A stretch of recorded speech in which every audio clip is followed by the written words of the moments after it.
Hey there, out at Starling Meadows today, and it is mid-August, and I just kind of wanted to give a walk around and have a look at all the trees and how they're doing and what went right and what I would maybe consider changing moving forward.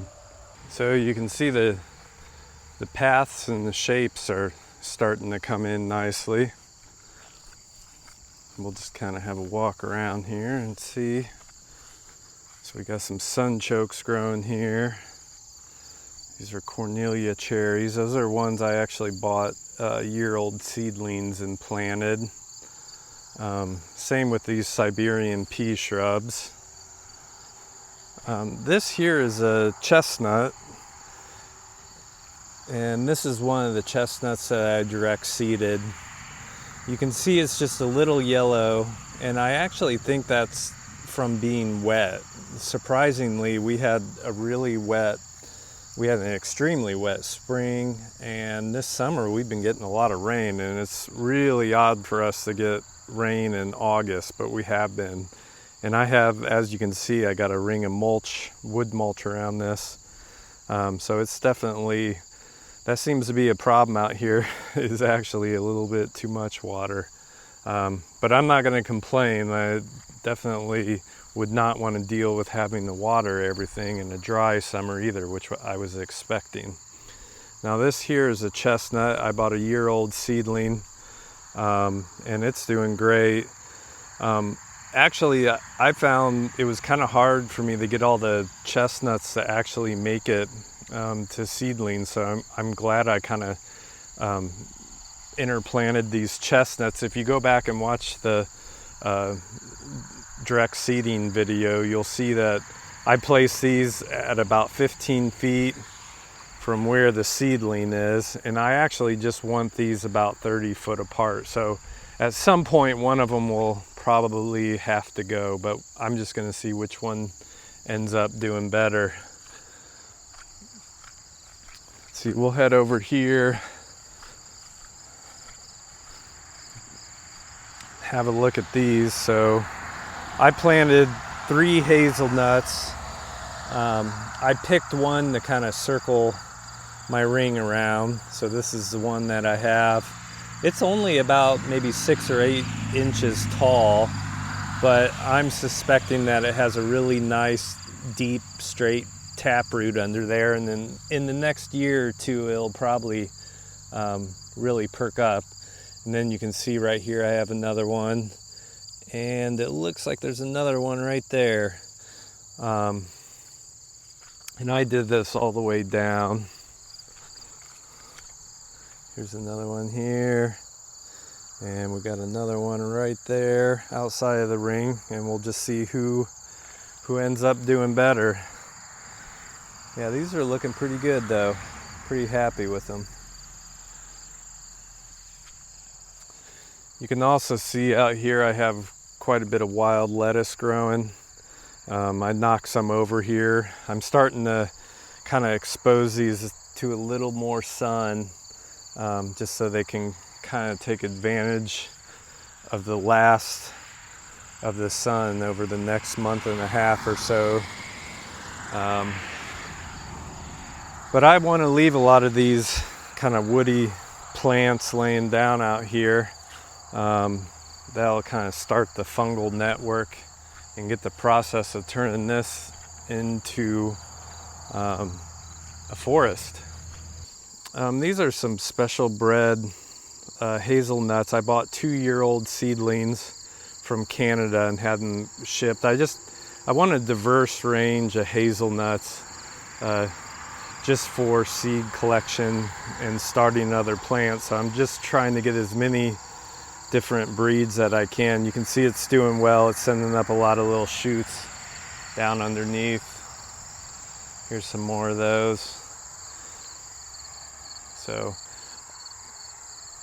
all along here, and then here I got another chestnut, and I have another chestnut behind this grass here. We'll walk up and check that out. Yeah, so this chestnut looks like it's doing really good up here. It's got a little protection from this pine tree here, probably late in the day. And it's also kind of interesting because these are my two best looking hazelnuts, and they've just had a little bit of shade protection. So they grew outstanding with a little bit of that buffer, probably a little more shade, sun scalding protection, and maybe at times even, a little bit more water helped. So I did struggle a bit to get chestnuts to come up direct seeded this year, but this was one spot where they came up really well.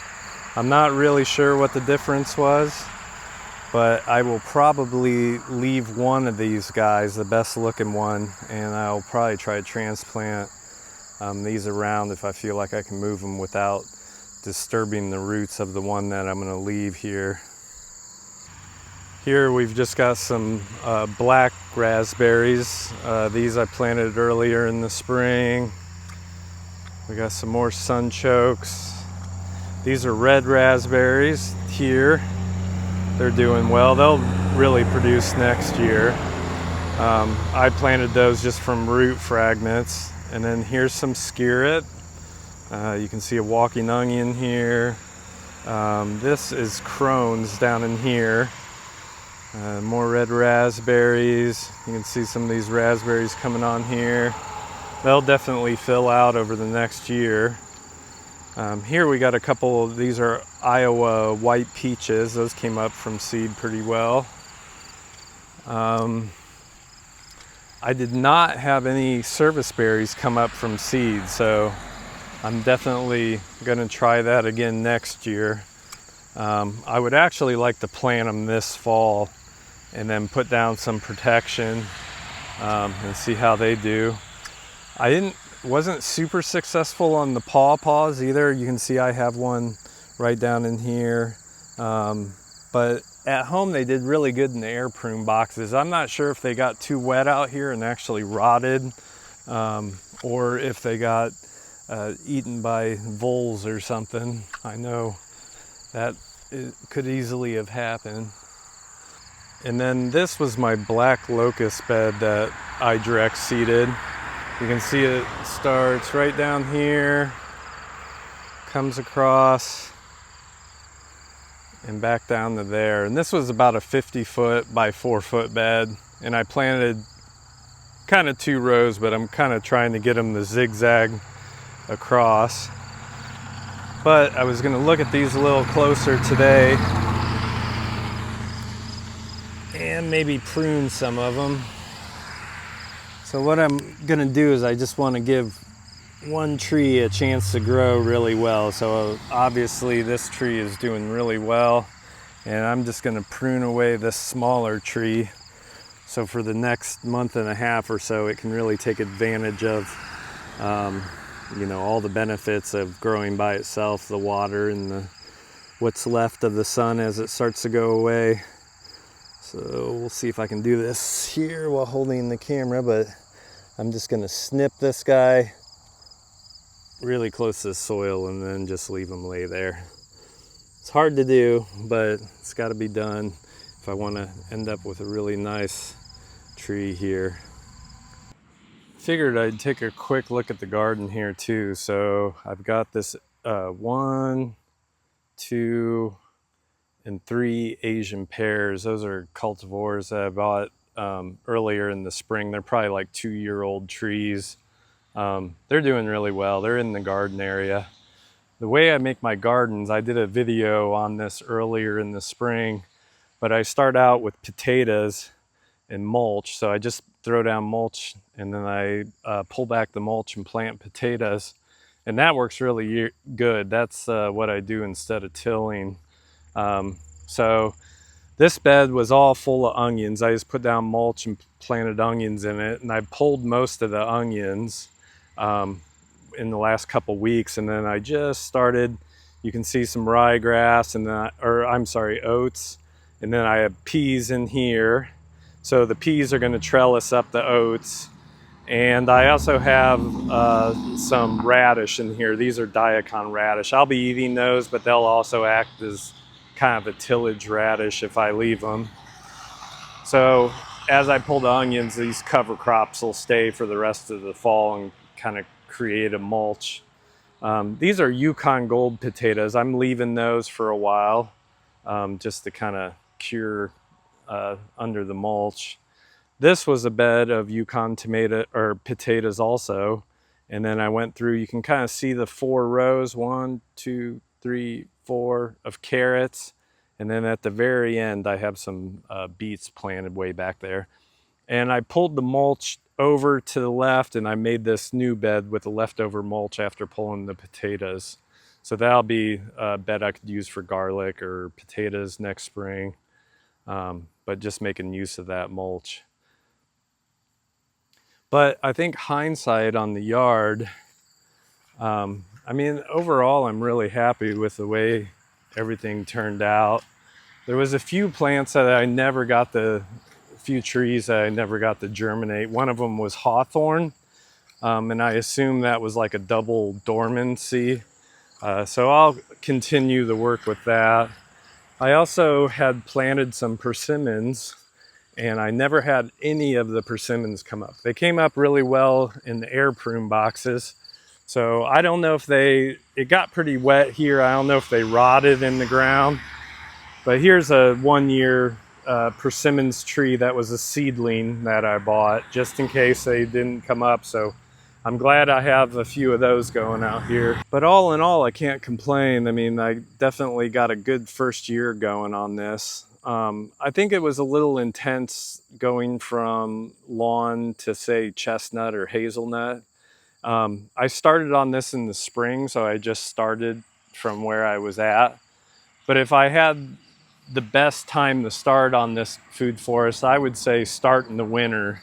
And I'll be doing that this winter, but what I'll do is I'll be putting down rows of mulches and I'll be planting cuttings, things like willow and poplar, and then also shrubs like elderberries and currants and things like that. But I think if those got stuck in the winter, they could grow and give maybe a little bit more protection to things like chestnuts and hazelnuts.